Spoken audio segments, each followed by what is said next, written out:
네, 오늘 마가복음 1장 40절에서 45절의 말씀을 가지고 나병 환자 막을 수 없는 증언이라는 제목으로 말씀의 은혜를 나누도록 하겠습니다. 오늘 본문은 우리가 너무나도 잘 알고 있는 나병 환자의 치유 사건이 기록되어 있습니다. 한 나병 환자가 예수님께 나와서 자신의 병을 고쳐달라고 간구하게 됩니다. 예수님께서는 그 간구를 외면하지 않으시고 그의 병을 깨끗하게 고쳐주십니다. 병고침을 깨끗하게 받은 이 나병 환자는 예수님께서 당부의 말씀을 전합니다. 너 이런 기적, 병 나았다는 기적 어디 가서 말하지 않았으면 좋겠어 라고 당부하였지만은 그가 받은 하나님의 사랑과 이 기적은 너무나도 놀라웠기 때문에 그 약속을 지키지 못하고 오늘 본문에서 제목처럼 막을 수 없는 증언자가 됩니다. 여러분들, 오늘 말씀을 통해서 우리가 함께 보고 싶은 것은 무엇이 이 나병 환자의 증언을, 이 기적을 막지 못하고 예수님께서 그 얘기 안 했으면 좋겠어 라고 말씀하셨음에도 불구하고 무엇 때문에 그가 하나님께 받은 사랑과 은혜들을 전달할 수밖에 없었을까라는 제목을 가지고, 이 관점을 가지고 말씀의 은혜를 나누고 싶습니다. 여러분, 나병 환자의 다른 말은 문둥병이라고도 얘기하고 요즘 현대사회에서는 한센병이라고도 합니다. 이 나병은 아주 괴로운 병입니다. 그리고 절망의 병이기도 하고 외롭고 고독한 병이기도 합니다. 살점이 떨어져 나가도 고통을 느끼지 못하는 병입니다. 이게 문제입니다. 살점이 떨어져 나가도요, 고통이 없으니까 치료할 방법이 없어요. 아프면 미리 예방할 수라도 있고, 아프면은 아픈 데를 치료할 수도 있을 것 같은데 고통을 느끼지 못하니까 미리 예방할 수도 없고 아플 때에 치료하기도 쉽지 않습니다. 그러니까 육체적으로도 참 힘겨운 병이기도 한데 이 병은 더 나아가서 정서적으로 또 심적으로도 아주 괴롭힘을 겪게 하는 병, 그리고 고통과 고난과 고독한 절망의 병이기도 합니다. 여러분, 나병에 걸렸을 때에 주로 행해야 될 규칙의 내용이 있습니다.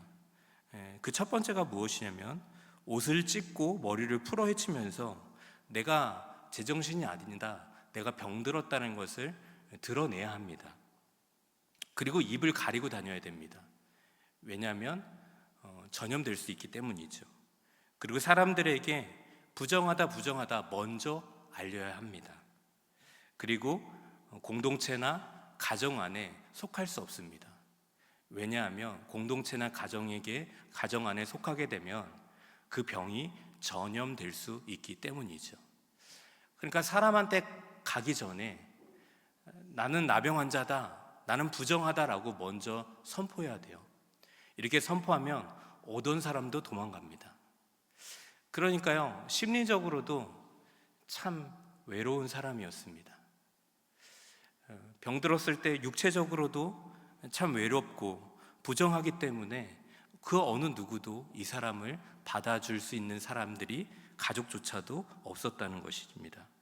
어디에도 속할 수 없는 상태로 혼자 질병과 싸우면서 살아야 하는 고독한 존재가 나병 환자였습니다. 여러분, 몸이 아프면요, 마음도 같이 무너지거든요. 근데 몸이 아픈 게 오래되면 마음을 회복하기가 참 힘들어요. 그렇게 마음이 무너질 때 주변의 부모님들이나 형제들이나 영적인 공동체에서 같이 격려하고 이 아픔을 나누면서 다시 한번 소망을 찾기도 하는데, 이 사람에게는 주변에 이렇게 육신이 아플 때 주변에 가족도 없고 어떤 공동체에 속할 수도 없는 외로운 사람이었다는 것이죠. 그런데 여러분들, 이 외로움이 병을 겪고 있을 때만 외로움이 존재하는 것이 아니라 사실 병을 기적과 같이 낫게 되었을 때에도 여전히 그 외로운 마음들이 남겨져 있다는 것입니다. 여러분, 오늘 본문의 말씀 마가복음 1장 44절의 말씀에 보면 나병 환자가 나병을 완전히 치료됐을 때 이렇게 하라는 말씀이 나옵니다. 우리 44절의 말씀 한번 같이 읽어볼까요? 함께 읽겠습니다. 시작. 이르되 삼가 아무에게 아무 말도 하지 말고 가서 내 몸을 제사장에게 보이고 내가 깨끗하게 되었으니 모세가 명한 것을 드려 그들에게 입증하라 하셨더라. 아멘. 여러분 44절의 말씀에 보니까 나병이 완전히 회복된 다음에 바로 가정에게 공동체로 복귀할 수 없다는 거예요. 그 전에 꼭 해야 될 것이 있는데 그것이 무엇이냐면 제사장에게 그 나병이 치유된 것을 보이고 모세가 명한 것을 그대로 되었을 때에 그대로 실천했을 때 그것을 나병이 완전히 나았다라고 입증시켜 준다는 거예요. 그러니까 나병이 회복된 다음에 제사장한테 가가지고 모세의 율법 안에서 너는 회복되었을 때 이거를 한 다음에 완치되었다라는 판명을 받으라는 겁니다. 그런데 여러분들, 모세가 명한 말씀이 무엇일까요? 그 말씀이 레위기 14장에 걸쳐서 나와 있습니다. 아주 길게 나와 있는데요, 나병에서 완전히 완치되었을 때 그냥 바로 가정으로 복귀하는 것이 아니라 최소한 이거를 해야지만이 나병에서 완전히 완치되었다라고 제사장이 입증해 준다는 거예요. 제가 좀 정리해 왔는데요, 여러분들 한번 들어보시기 바랍니다. 이제 나병이 완전히 완치됐습니다. 그래서 제사장이 그러면 레위기 말씀에 모세가 이야기하는 것처럼 이걸 이제 지금부터 하면은 내가 나병이 완전히 입증되었다고 그 표식을 줄 테니까 지금부터 한번 해봐. 그래서 첫 번째 뭘 하라고 이야기하냐면 2마리의 새를 흐르는 물에서 잡아야 합니다. 또 2마리의 새의 피를 물 위에서 떨어지게 하고 우슬초를 백향목에 묶습니다. 진홍색의 실과 함께 살아있는 새를 향해서 흔들어야 됩니다. 그리고 새의 꼬리와 날개를 물에 담그고 피는 나병 환자 이마, 손목에 7번씩 뿌려야 됩니다. 그러니까 피가 나오면은요, 그 피를 나병 환자의 이마와 손에 7번씩, 이마에 하나 둘 셋 넷 다여 일곱, 그리고 손에다가 하나 둘 셋 넷 다여 일곱 뿌려야 된다는 거예요. 더 나아가서 살아있는 새는 공중에 날려보냅니다. 그리고 제8일에 2마리의 순양과 1마리의 흠없는 암양을 가지고 제사장에게 나아가야 됩니다. 그리고 15kg의 밀가루와 반 리터의 기름을 가져와서 제사장의 손바닥에 먼저 뿌려야 됩니다. 그리고 땅에 7번 이 2가지를 부어야 됩니다. 그러니까 하나 둘 셋 넷 밀가루와 기름을 하나 둘 셋 넷 다여 일곱, 기름, 밀가루 하나 둘 셋 넷 다여 일곱 이렇게 뿌려야 된다는 거예요. 그리고 양에게 피를 취합니다. 그리고 피를 오른쪽 귓볼과 오른쪽 엄지손가락, 오른쪽 엄지발가락에 발라야 됩니다. 그리고 똑같이 기름을 오른쪽 귓볼과 오른쪽 엄지손가락, 오른쪽 엄지발가락에 똑같이 발라야 합니다. 그리고 남은 기름은 머리에 붓습니다. 그리고 자기의 몸을 씻고 자기의 옷을 빨고 자기의 몸에 있는 모든 털을 깎아야 됩니다. 그리고 검사받아요. 그리고 마지막으로 속죄 제물로 드립니다. 그런 다음에 이 모든 것이 다 끝난 다음에 7일 동안 대기했다가 나병에서 완치되었다라고 입증서를 발급해 준다는 거예요. 이런 간략하게 제가 설명드렸는데, 제가 간략하게 나열한 것만 해도 나병이 완치됐다라고 입증하기 위해서 해야 되는 게 20개가 넘어요. 근데 이게 보통 어려운 게 아니에요. 그러면 제가 여러분들에게 묻습니다. 이건 나병에서 완치되었을 때 공동체로 돌아가고 가정으로 돌아가라는 소리예요? 아니면은 너 오지 말라는 소리예요? 오지 말라는 소리예요. 법적으로는 이 사람을 막을 방법이 없다는 거예요. 나병에서 완전히 완치되었기 때문에 법적으로는 공동체로도 들어갈 수 있고 가정의 구성원으로도 들어갈 수 있어요. 그런데 들어가기 전에 이 20가지의 해야 될 일들을 이렇게 많이 나열해놨다는 것은, 규칙으로 정했다는 것은, 법은 그런데 너 우리 가정으로 다시 들어오는 거, 우리 공동체로 들어오는 거 조금 부담스러워. 너 그냥 따로 다 완치되었어도 그냥 혼자 살 수 있었으면 좋겠어라는 마음이 담겨져 있다는 거예요. 여러분, 그러니까 나병 환자는요, 병 들었을 때도 참 외로워요. 근데 기적과 같이 병을 고친 다음에도 이것저것을 다 해야 되는데 마음에 갑자기 절망이 오는 거예요. 이게 나를 공동체로 받아준다는 뜻인지, 나를 가족 구성원으로 받아준다는 뜻인지 도통 헷갈리기 시작해요. 그런데 본세를 보니까 다 나를 반겨주지 않아요. 여러분, 병 고침은 완전히 완치되었지만 그는 여전히 병들었던 것처럼 외롭고 고독하고 어떠한 절망 속에서도 그를 꺼내놓을 수 없을 정도로 절망에 빠진 한 인간의 삶을 나병 환자라고 이야기합니다. 여러분, 절망의 사람, 그러나 그가 예수님을 찾아갔고 그가 예수님을 만나게 됐고 예수님을 통하여서 그 나병이 치료되었을 때에 이 절망의 사람이 44절의 말씀에 보니까 그러나 하나님의 영광을 위해서 하나님의 말씀을 전하는 소망의 사람이 되었다라고 설명하고 있습니다. 여러분, 이 절망의 사람이 그렇게 말하지 말라고 했던 예수님의 그 부탁에도 불구하고 소망의 사람, 그리고 하나님의 말씀을 전할 수 있는 이 소망의 사람으로 바뀔 수 있었던 이유는 무엇이었을까요? 오늘 이 말씀을 통하여서 저와 여러분들이 절망의 사람이 있었다면 이 말씀을 통해서 하나님을 인격적으로 만나고 하나님의 그 음성을 들으심을 통하여서 누가 막아도 어떠한 상황 속에서도 절망을 딛고 일어서 소망의 사람으로 변화되는 믿음의 역사가 나타나기를 소망합니다. 여러분들, 그 절망의 사람에서 사람으로 바뀔 수 있었던 그 이유가 무엇이었을까요? 우리 40절의 말씀 한번 같이 읽어볼까요? 40절입니다. 시작. 한 나병 환자가 예수께 와서 꿇어 엎드려 간구하여 이르되 원하시면 저를 깨끗하게 하실 수 있나이다. 아멘. 한 나병 환자가요, 예수님을 찾아갑니다. 그런데 예수님께 뭐라고 이야기하냐면 오늘 마가복음 1장 40절의 말씀에 보면은 이 나병 환자가 예수님을 어떻게 불렀는지는 단어로 그 호칭이 기록되어 있지 않습니다. 그런데 같은 본문 마태복음의 말씀에 보면은 이 나병 환자가 예수님을 찾으러 가서 먼저 제 병을 고쳐주세요라고 이야기하기 전에 예수님을 부르는 호칭이 있습니다. 근데 그 호칭이 무엇이냐면 주여라고 부릅니다. 여러분, 마태복음에서는 마가복음에 기록되지 않았던 예수님의 호칭을 굳이 쓰고 있다는 것이죠. 왜 그럴까요? 여러분, 마태복음에서 예수님을 부르실 때 주여라고 불렀던 첫사람이 나병 환자라는 거예요. 그래서 나병 환자가 예수님을 주여라고 부르는 것은 어떤 그냥 보편적으로 그냥 불렀어 이게 아니라 어떤 영적인 의미를 두고 마태가 이것을 기록했다라는 것을 의도적으로 기록했다라는 것을 알 수 있게 됩니다. 그렇다면 무엇일까요? 나병 환자는 바로 그 앞장에서 예수님께서 산상수훈을 말씀하실 때 그 말씀을 듣고 예수님이 누군지 정확하게 알게 됐고 이 예수님이라면 나를 구원해 주시고 나를 병에서 기적과 같이 이끌어 가실 수 있는 회복시켜 주실 분이라는 주여라는 것을 정확하게 알았다는 거예요. 예수님은 우리의 주인 되시고 우리의 삶의 주관자 되시는 주여라는 것을 나병 환자는 정확하게 알았다는 것이죠. 여러분, 이 나병 환자가 주여로 예수님을 불렀다는 게 왜 중요할까요? 여러분, 예수님을 정확하게 알고 정확하게 부를 때 우리는 정확한 기도를 할 수 있게 되는 줄 믿습니다.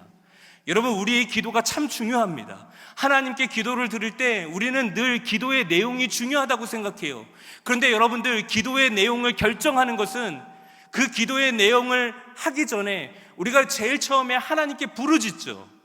하나님이 어떤 분이신지는 부르짖는다는 거예요. 어떤 사람은 사랑의 하나님, 어떤 사람은 나를 구원하신 하나님이라고 부르짖는 이 부르짖음, 호칭, 이 호칭이 우리의 믿음을 상징하고 있다는 거예요. 저는 기도하면서 자주 사용하는 게 두 가지 단어입니다. 사랑의 하나님, 두 번째는 나를 구원하시는 하나님.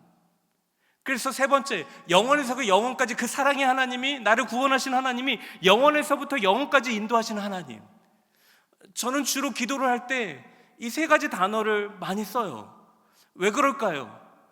내가 하나님의 말씀을 통해서 경험한 하나님이 사랑의 하나님이거든요. 요한복음 13장 1절에 세상에 있는 모든 사람들을 사랑하실 때 끝까지 사랑하신다는 그 말씀이 내 안에 들어왔어요. 이 말씀이 들어왔을 때 진짜 하나님이 나를 사랑하시는구나, 자신의 생명을 주기까지 나를 사랑하신다는 것이 내 마음에 새겨졌다고요. 이걸 믿게 되었다고요. 이것을 믿게 되었을 때 사랑의 하나님, 그 사랑이 사랑으로 끝나는 것이 아니라 내가 너 사랑해 이 언어로 끝나는 것이 아니라 그 사랑은 증표가 되었는데 나를 죄에서 구원해 주시는 구원의 하나님이시라는 거예요. 근데 그 하나님이 구원할 때만 잠깐 나를 구원해 주신 분이 아니라 태초부터 영원까지, 영원에서부터 영원까지 인도하시는 하나님이 나의 하나님이시라는 이 믿음, 여러분 이 믿음의 고백으로 기도를 시작하면 하나님이 기뻐하시는 기도를 할 수 있게 되는 것이죠. 그리고 하나님이 나의 아버지시고 사랑의 하나님이 내 손을 놓지 않는다라는 그 믿음을 가지고 우리는 기도할 수 있게 되는 것이죠. 여러분, 그러나 하나님을 제대로 알지 못하고 기도하면 우리는 맹신적인 기도를 할 수밖에 없을 거예요. 그러나 하나님을 제대로 알고 기도한다면 하나님이 원하시는 기도가 무엇인지를 알 수 있게 된다는 것이죠. 여러분, 그래서 오늘 말씀에 보면은 40절의 말씀에 나병 환자가 어떻게 기도합니까? 한 나병 환자가 예수께 와서 꿇어 엎드려 간구하여 이르되, 뭐라고요? 원하시면이라는 거예요. 여러분, 이 원하시면이라는 게 어떤 뜻입니까? 하나님이 능력이 없어서 내 기도를 응답해 주시지 못하는 분이 아니라는 거예요. 하나님의 뜻 안에서 하나님이 이 기도를 응답해 주실 뜻이 있다면 하나님은 응답해 주실 수 있는 분이시고, 반대로 하나님이 원치 않으신다면 이 기도를 응답해 주시지 않을 수도 있다는 뜻이에요. 그러나 응답해 주셨을 때 감사하고, 응답해 주시지 않았을 때 감사하지 않는 것이 아니라, 나병 환자의 기도, 하나님을 정확하게 알았던 그 기도는, 하나님 제가 이 기도를 올려드렸을 때 주님께서 원하신다면, 이 원하심, 주님이 들어주신다면 제가 감사함으로 받습니다. 그러나 주님께서 원하시지 않는다면 그것도 하나님의 뜻 안에서 있기 때문에 제가 이것을 응답으로, 감사함으로 받겠습니다. 여러분, 어떻게 우리는 이 기도를 할 수 있을까요? 하나님을 알기 때문이죠. 하나님의 시각을 알기 때문이죠. 나의 시각은 지금 당장 이게 응답됐으면 좋겠지만 하나님의 시각은 더 거시적인 관점에서 내 인생을 이끌어가고 계시기 때문에, 이게 응답되었을 때 내가 어떻게 되겠구나라는 것을 하나님은 아셨기 때문에, 성곤아, 내가 누구보다도 응답해주고 싶지 않지만 내가 그걸 널 원하지 않아. 근데 왜 원하지 않는 줄 알아? 내가 널 사랑하기 때문이야. 자녀가 부모에게 칼을 달라고 하면은 뗐으면 주고 싶은 마음이 있죠. 그러나 주게 되면 어떻게 될까요? 그 자녀가 칼이 뭔지도 모르고 난도질을 할 텐데 그것을 줄 수 있을까요? 그 자녀의 간청을 들어주고 싶지만 그의 인생 가운데에 그의 인생에 스크래치가 나고 상처가 나는 것을 하나님은, 부모님은 원치 않으시기 때문에 들어주시지 않는다는 거예요. 능력이 없어서 들어주시지 않는 분이 아니라 하나님의 뜻이 아니기 때문에. 여러분, 나병 환자는 그래서 주님께 이렇게 기도해요. 주여, 주님이 내 삶의 주인이시죠. 제가 병들었는데 주님이 원하신다면, 저는 간절히 원하거든요. 근데 주님이 원하신다면 이 병을 고쳐주실 수 있겠어요? 여러분, 나의 병 앞에서, 내 자녀들의 병 앞에서 우리가 이렇게 기도할 수 없을까요? 전 없을 것 같아요. 어떻게든 나아야죠.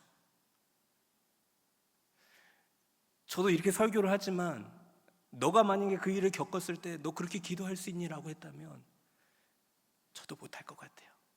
그러나 오늘 이 말씀을 주신 이유는 우리의 힘으로는 할 수 없지만 내 속에서 역사하신 하나님의 은혜가 충만하다면, 오늘 이 나병 환자가 말하지 말아야 될 것을 말했던 것처럼 하나님의 사랑이 충만하다면 우리도 언젠가는 이렇게 기도할 수 있게 될 줄 믿습니다.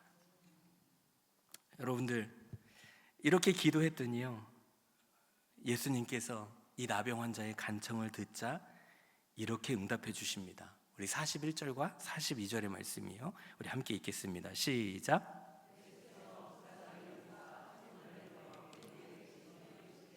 내가 원하노니 깨끗함을 받으라 하시니 곧 나병이 그 사람에게서 떠나가고 깨끗하여진지라. 아멘. 여러분, 제가 이 본문의 말씀을 읽고 이 말씀을 우리가 얼마나 많이 읽었겠습니까? 그리고 성경에도요, 예수님이 병든 자를 고쳐주는 장면이 수도 없이 많이 나와요. 그런데 이런 비슷한 장면들을 우리가 볼 때마다 저는 지금까지 어떤 말씀에 집중했냐면 원인과 결과에 집중했다는 거예요. 원인은 뭐예요? 병든 자가 예수님을 찾아왔어요. 또 어떤 사람은 병들었을 때 예수님이 직접 찾아오시기도 해요. 그러니까 병들었을 때 어떤 사람은 자신이 직접 찾아가기도 하고, 찾아갈 수 없을 때 예수님이 병든 자를 찾아가신다는 거예요. 이게 원인이에요. 찾아가서 만남의 역사가 이루어지면 결과가 어떻게 되죠? 예수님이 고쳐주신다는 거예요. 기적과 같은 역사를 하나님께서 말씀해 주신다는 거예요. 그래서 오늘 본문의 말씀 41절과 42절의 말씀에도 제가 그냥 어느 때와 같이 이렇게 읽으면서 제가 집중했던 말씀은 하나님께서 원하노니 깨끗함을 받았구나, 깨끗해졌구나, 찾아왔더니 만났더니 믿음의 역사가 일어났구나, 이 말씀에 집중했다는 거예요.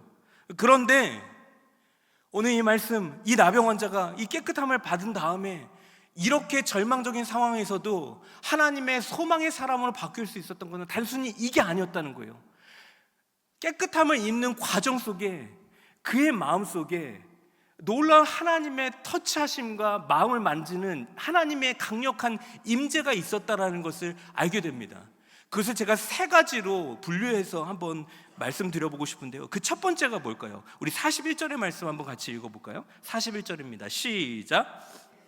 불쌍히 여기사 손을 내밀어 그에게 대시며 이르시되 내가 원하노니 깨끗함을 받으라 하심이라. 아멘.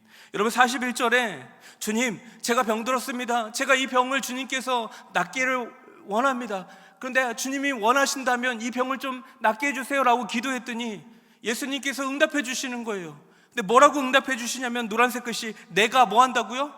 원한다는 거예요. 할렐루야. 주님이 원하신다는 거예요. 여러분, 주님이 원하신다는 이 뜻, 이 원하신다는 게 무엇입니까? 주님이 간절하다는 거예요. 나도 원한다는 거예요. 너 뜻대로, 너 뜻과 내 뜻이 같다는 거예요. 그냥 하는 것이 아니라 정말 네가 그렇게 원할 때 나도 그렇게 간절하게 원해서 그렇게 해주고 싶다는 것이죠. 여러분들, 제가요, 목회자로서 전도하는 것, 설교하는 것, 신방하는 것, 영혼을 살피는 것, 당연히 월급을 받으니까, 사례비를 받으니까 당연히 하죠. 해야 되는 존재니까 하죠. 그런데 여러분들, 그냥 해야 되니까 하는 사람과 정말로 하고 싶어가지고 정말 원해서 하는 사람하고는 하는 결과는 똑같을 수 있지만 그 과정 속에서 하나님의 역사는 다르다는 거예요. 여러분들 일주일 동안 주일날 예배드리고 삶의 현장에서 하나님의 영광을 위해서 치열하게 삶을 살다가 나 정말 너무나도 힘들어서 이렇게 살 수 없겠구나라는 마음 가지고 이 시간에 나온 줄 믿습니다.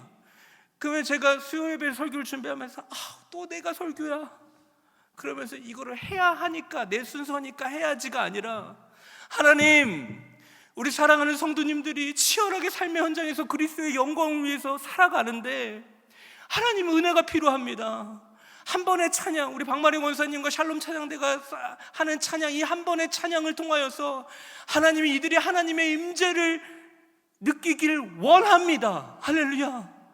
대표 기도자가 기도하는 것을 통하여서 그들의 마음 문이 열리고 그 기도가 응답되기를 원합니다라고 준비하는 그 대표 기도, 그 찬양, 그리고 이 준비된 설교를 통하여서 한 영혼 한 영혼이 주님의 반석 위에서 온전하게 서가는 것을 제가 간절히 원합니다라는 이 원하는 마음을 가지고 하나님의 말씀을 묵상하고 설교를 준비할 때 그 내용은 힘이 없다 할지라도 이 간절한 마음을 하나님께서 기뻐 받으시고 여러분들 마음 가운데 하나님이 임하게 될 줄 믿습니다. 이게 원하는 마음이라는 거예요. 그냥 의무감으로 해야 되니까 해야지, 이게 아니라 정말 하나님, 나에게 주신 이 사명을 간절하게 감당하기를 소망합니다. 여러분, 해야만 해서 한다면 기쁨이 없겠죠. 그러면 사명이 아니라 일이 될 것이에요. 억지로 하게 될 것이죠. 눈치 보면서 하게 될 거예요. 그러나 정말 간절히 원하고 성도들의 삶을 묵상하게 될 때 이 설교가 얼마나 중요하고 이 예배가 얼마나 중요한지 알게 되면서 하나님의 말씀을 간구하면서 주님, 저에게 말씀을 허락하여 주시옵소서. 제가 오늘 이 설교를요, 오늘만 6시간 준비한 설교거든요.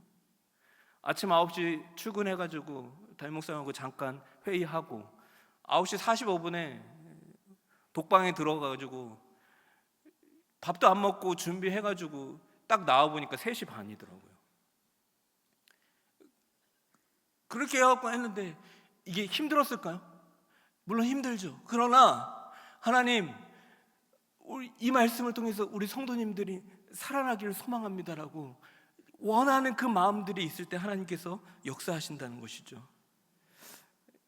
저희 어머니께서 새벽마다 단톡방에다가 좋은 설교, 은혜되는 설교들을 본인의 교회, 어머니 교회 이렇게 링크해 주세요. 그래서 오늘 이거 한번 받고 은혜 받으세요라고 해요. 근데 저도 잘 보지는 않는데 지난주에 한번 뭔가를 하나 딱 봤는데 거기 설교에서 그 목사님께서 이런 얘기를 하더라고요. 그 교회에 수양관이 있는데 수양관이 어떤 공간이 됐으면 좋겠을까 고민하다가 이제 나이 많으신 어르신들이 있는데 서울은 막 실버학교 뭐 이런 게 하기가 힘드니까 거기에 이제 이렇게 사람이 죽었을 때 이렇게 묻는 데도 있고 막 그렇게 하는데 어르신들이 일주일에 한 번 10,000원만 내면은 거기 가서 관광버스를 타고 가서 같이 예배 드려주고 내 남편이 거기에 묻어 있으면 거기서 보기도 하고 그리고 거기에 넓은 들판에다가 쑥도 심어놓고 상추도 심어놓고 막 이렇게 심어놓은 다음에 거기서 이렇게 마음껏 캐가게 하는 프로그램을 만드셨어요.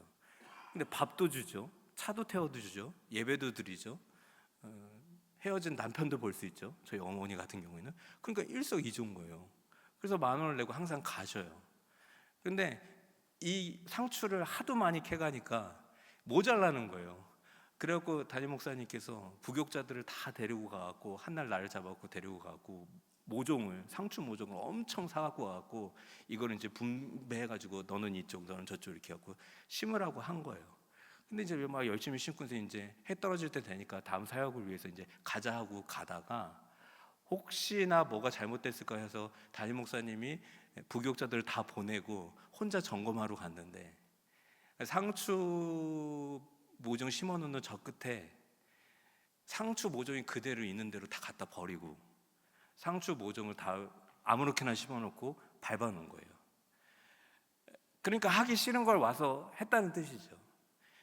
이것 때문에 담임 목사님이 완전히 화가 나가지고 새벽 예배 설교에다가 목회자가 이러는데 성도들은 오직 하겠냐, 누가 보면 하고 누가 안 보면 안 하고 막 이렇게 말씀을 하시면서 영혼을 사랑하고 생명을 사랑하면 그 상추도 생명인데 그 생명을 그렇게 짓밟을 수 있고 함부로 할 수 있냐는 거예요. 여러분을 우리 안에 생명이 살아나고 생명을 원하고 영혼을 원하면 그렇게 할 수 없다는 거예요. 여러분, 오늘 하나님의 말씀 안에서도요, 주님이 원하신다는 거예요. 너 낫기를 원하신다는 거예요. 그럴 때 하나님의 역사가 나타나게 되는 줄 믿습니다. 여러분들, 정말 문제는요, 우리의 문제는요, 영혼을 사랑하는 그 마음이 식은 게 문제예요. 여러분, 사랑하면요 어떻게든 방법을 찾아요. 핑계대지 않아요. 그래서 하나님을 사랑하잖아요. 그 하나님을 사랑하는 마음을 담아가지고 어떻게든 그 사랑을 표현하고 싶은 마음들이 간절하게 솟구친다는 거죠. 여러분, 예수님께서 나병 환자를 고쳐주실 때 나병 환자의 그 마음 가운데 어떤 마음이 들었을까요? 내가 원해 라는 이야기를 들었을 때 그의 상처와 그의 마음에 있는 외로움이 나는 혼자가 아니구나 라는 것을 느끼게 되었다는 거예요. 그 느낌이 마음속에 심겨졌을 때 어떻게 될까요? 나 이분 정말 평생 따라가고 싶다라는 마음들이 생기게 되는 것이죠. 이게 원한다, 이게 첫 번째 그의 마음을 절망자에서 소망자로 바뀌는 첫 번째 요소입니다. 두 번째는 무엇일까요? 우리 41절의 말씀을 다시 한번 읽어볼까요? 함께 읽겠습니다. 시작. 손을 내밀어 그에게 대시며 이르시되 내가 원하노니 깨끗함을 받으라 하시니. 아멘. 여러분, 예수님께서 불쌍히 여겨서 그에게 나병을 고쳐주는데 어떻게 했다고요? 손을 내밀어 그를 터치했다는 거예요. 여러분, 그를 터치했다는 건 무엇입니까? 이 터치를 통하여서 이 나병 환자는 어떤 느낌을 받았을까요? 나병 환자에게는 감각이 있어요, 없어요? 나병 환자는 감각이 없어요. 그 몸이 썩어 문드러져도 썩는지 모르는 무감각자라고요. 그러나 그에게는 감각은 죽었지만은 그의 감정까지 죽진 않았습니다. 그의 감각은 죽었지만 그의 마음의 감정은 여전히 살아있다고요. 그런데 여러분들, 예수님이 그 나병 환자의 몸에 손을 딱 터치했을 순간, 예수님이 만진지도 모르겠지만 그것을 눈으로 봄을 통하여서 그의 마음의 감각 속에 그 감정을 느끼게 된다는 거예요. 그러면서 생각하게 되는 거죠. 지금까지 다 나를 멀리했는데 이분이 나를 터치했다는 거예요. 여러분, 예수님이 나병 환자를 터치했다는 건 무엇입니까? 자기가 목숨을 걸었다는 거예요. 자기가 더럽혀지기를 결정하셨다는 거예요. 율법을 어기기로, 하나님의 말씀을 어기기로 결정하시고 불결해지기로, 더러워지기로 결정하셨다는 겁니다. 여러분, 그의 영혼을 어루만져주는 시간이, 여러분들의 육체가 오랫동안 병들면 마음도 병들 가능성이 매우 높잖아요. 그런데 그래서 이 육체의 병이 나았어도 마음의 병은 그대로 남았다면 그 육체의 자유함은 온전히 자유케 되지 못한다는 것이죠.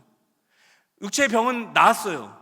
그런데 마음에는 여전히 병이 있으면요, 육체가 나았어도 그 육체적 나음은 완전히 자유하지 못하기 때문에 예수님께서 그의 마음을 터치하신 것입니다.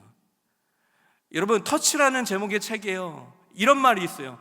하루에 받아야 할, 그리고 우리가 줘야 될 터치의 양이 모든 사람에게 있다는 거예요. 그러니까 모든 존재하는 사람에게는 하루에 내가 스킨십으로 터치 받아야 할 양도 있고 내가 누군가에게 터치해야 될 양이 있다는 거예요. 근데 이 터치가 왜 중요할까요?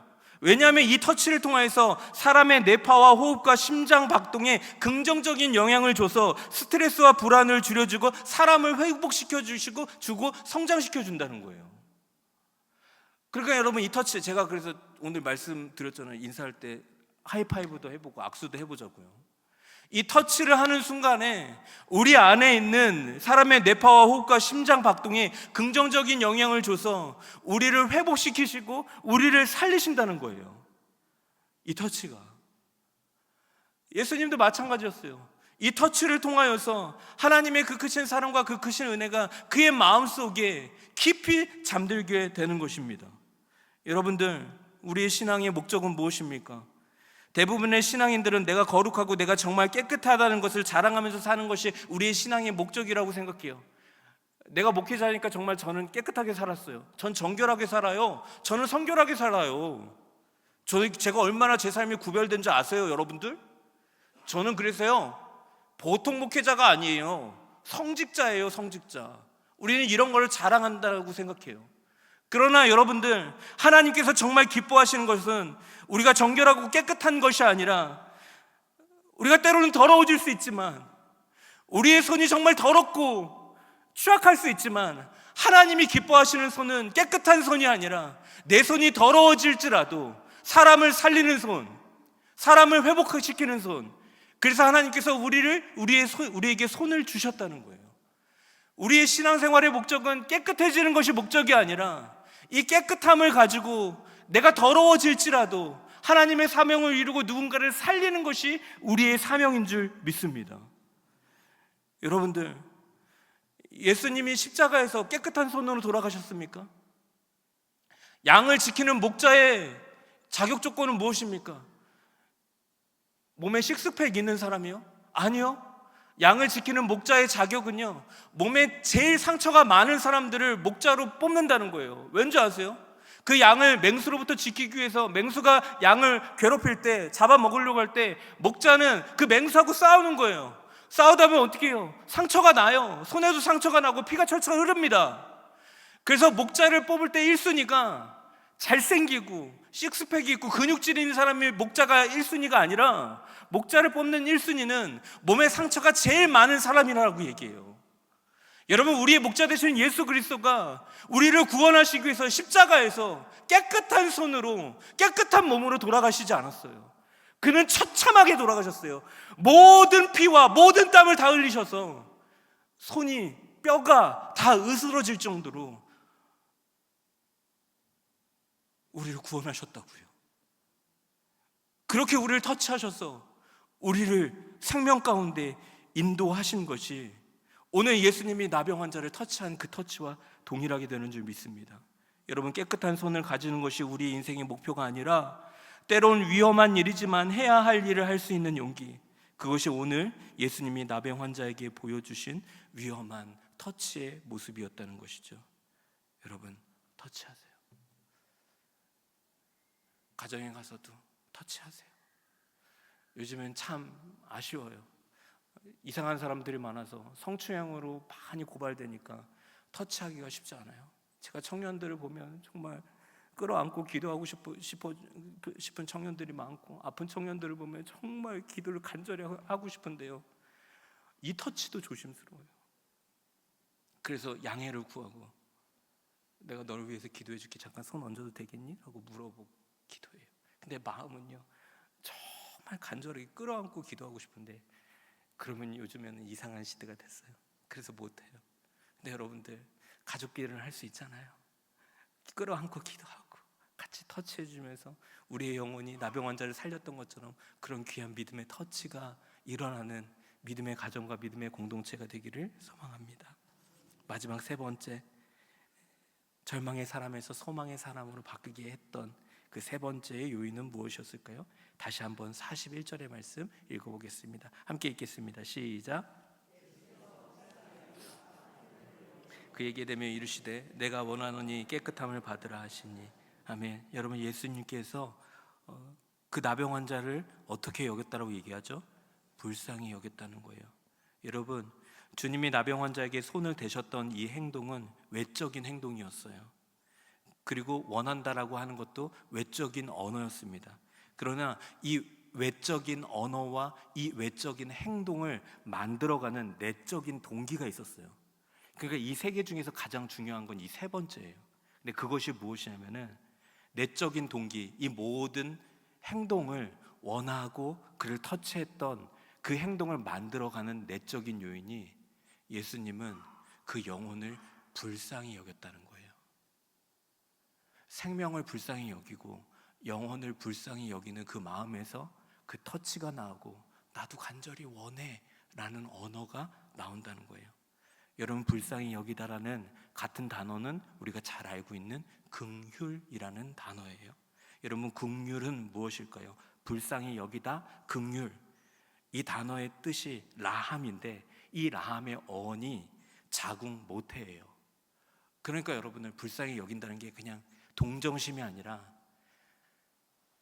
부모가 자녀를 바라볼 때 정말 안타깝고 사랑하는 마음으로, 그 자녀를 향한 간절한 마음으로 보는 게 긍휼하심이라는 거죠. 그런데 여러분의 이 긍휼은 첫 번째로 먼저 감정이입이 와요. 그런데 이 감정이입으로 오는데 이 감정으로 끝나는 것이 아니라 이 긍휼은 반드시 동사로 이어져요. 예를 들면 이런 거예요. 이스라엘 백성들이 애굽에서 우리 너무 힘들어요 라고 하나님께 부르짖었어요. 그때 성경에 뭐라고 기록되어 있냐면 하나님이 그 부르짖음을 뭐 하셨다고요? 들으셨다라고 얘기해요. 근데 이 들으셨다는 게 귀로 들은 것이 아니라 마음, 모태, 자궁에서부터 들으셨다는 거예요. 긍휼하심. 근데 이걸 들으시고 하나님이 가만히 계셨어요? 들으셨을 때 긍휼함, 라함으로 들었을 때는 동사로 바로 이어져요. 그래서 그들을 빼내려고 10가지 재앙을 일으켜요. 그리고 그들을 출애굽시켜서 광야로 이끄실 때, 이스라엘 백성들이 광야를 걸으실 때 그들을 라함, 긍휼하심으로 보신다라고 얘기해요. 그러면 여러분은 긍휼함으로 보신다는 것은 반드시 뭐하고 연결된다고요? 동사로 연결돼요. 그래서 이스라엘 백성들이 광야를 걸을 때 낮에는 구름 기둥, 밤에는 불 기둥, 매일마다 만나와 메추라기로 하나님이 일하셨어요.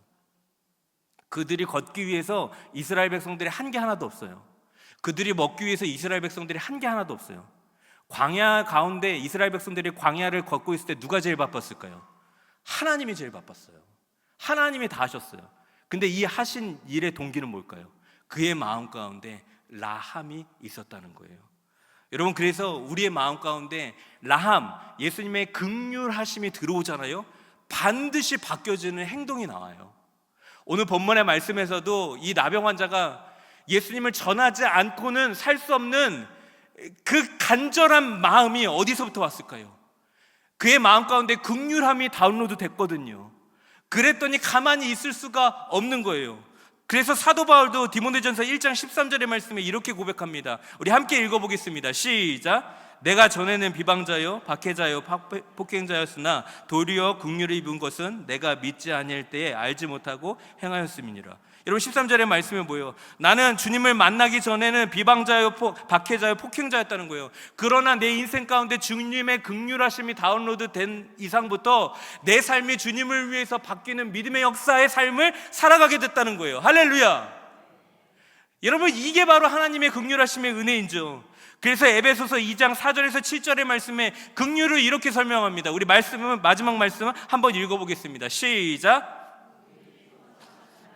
우리를 사랑하신 그 큰 사랑을 인하여 허물로 죽은 우리를 그리스도와 함께 살리셨고 또 함께 일으키사 그리스도 예수 안에서 함께 하늘에 앉히시니 이는 그리스도 예수 안에서 우리에게 자비하심으로써 그 은혜의 지극히 풍성함을 오는 여러 세대에 나타내려 하심이라. 아멘. 여러분, 4절의 말씀 보세요. 4절의 말씀이 어떤 단어로 시작하죠? 긍휼이라는 단어로 시작해요. 라함이에요. 여러분, 이 긍휼함이 우리 안으로 들어왔어요.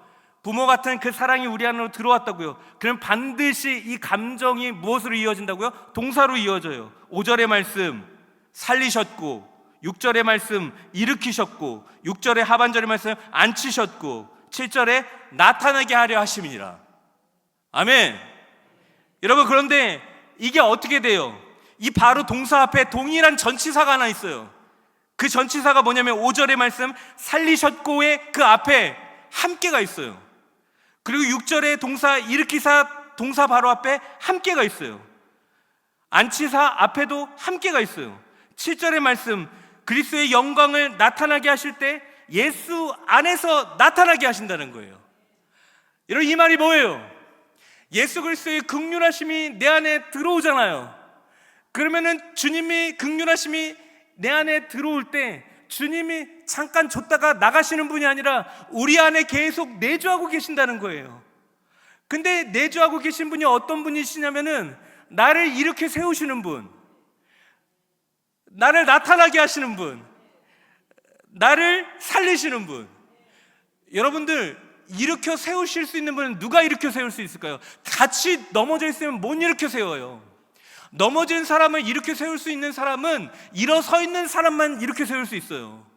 근데 주님은 졸지도 않고 주무시지도 않고 우리를 늘 지키시고 보호하시고 일어서 계신 분이에요.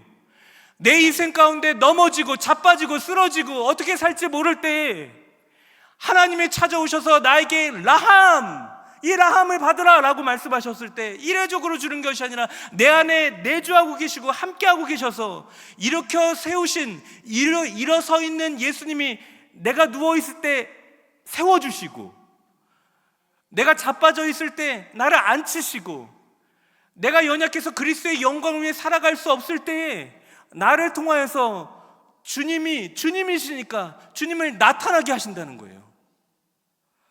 여러분, 넘어졌다고 너무 고민하지 마세요. 내 삶 속에 절망이 있다라고 너무 절망하지 마세요. 우리의 절망은 넘어졌을 때가 아니라, 내 인생의 문제가 해결되지 않을 때가 아니라, 우리가 진짜 절망해야 될 때, 그때는 우리 안에 라함, 긍휼함이 없을 때예요. 여러분, 어떠한 절망 속에서도, 어떠한 넘어짐 속에서도 라함의 하나님이 내 안에 있잖아요. 그 하나님은 늘 서 계신다니까요. 그 서 계신 분이 계시면 우리는 일어설 수 있는 것이죠. 여러분, 오늘 이 말씀의 결론을 맺습니다. 장황하게 길게 말씀을 드렸지만 이 한 말씀 딱 기억하실 수 있었으면 좋겠어요. 그 삶을 살아낼 수 있는 동기가 라함이라는 거예요. 내 안에 충만한 하나님의 은혜가 필요하다는 거예요. 여러분, 신앙생활 나 이렇게 못했는데, 이게 아니라 내가 하나님의 자녀로서 좀 이 정도는 해야 되는데, 이게 아니라 내가 하나님의 자녀라면 좀 이렇게 돼야 되지 않겠습니까? 이게 아니라 우리는 주님을 믿는 믿음 안에서 살아가면서도 절망할 수 있지만, 그게 절망의 요소가 아니라 내 안에 불쌍히 여기시는 하나님의 은혜, 라함이 없다면 그게 완전한 절망이라는 거예요. 여러분, 무엇을 구하시겠습니까? 여러분, 수많은 기도 제목이 많죠. 그 풀리지 않는 인생 가운데 왜 우리는 날마다 쓰러질까요? 쓰러지는 이유가 그 문제가 풀리지 않아서가 아니라 여러분들 안에 라함의 하나님이 안 계시기 때문인 줄 믿습니다. 우리 시간 같이 기도합시다.